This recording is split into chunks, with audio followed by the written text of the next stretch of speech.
So how to remove the sticky of your GoPro type connectors off a helmet.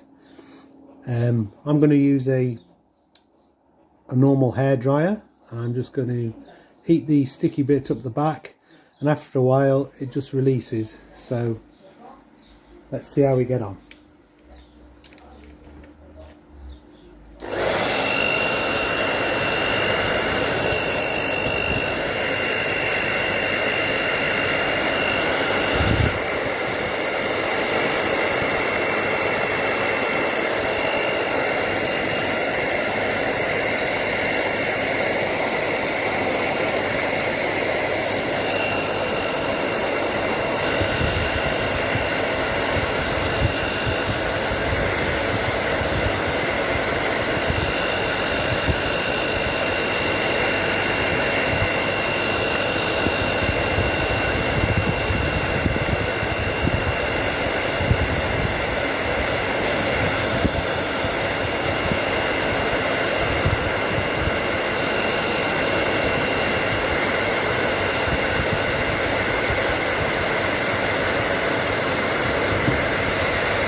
Just going to switch it off a minute, use two hands.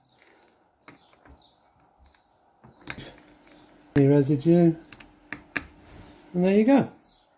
How to remove GoPro off your helmet, not leaving any mess behind. Dead simple, couple of minutes, so you can replace and remove. And then what I'll do the same for the backing on here, just peel it off. And that, it's a little bit warm, so just be careful. And that is it. So I hope it helped. I shall now put it somewhere else, probably on the top a little bit. Well, yeah, thanks for watching, hope it helped.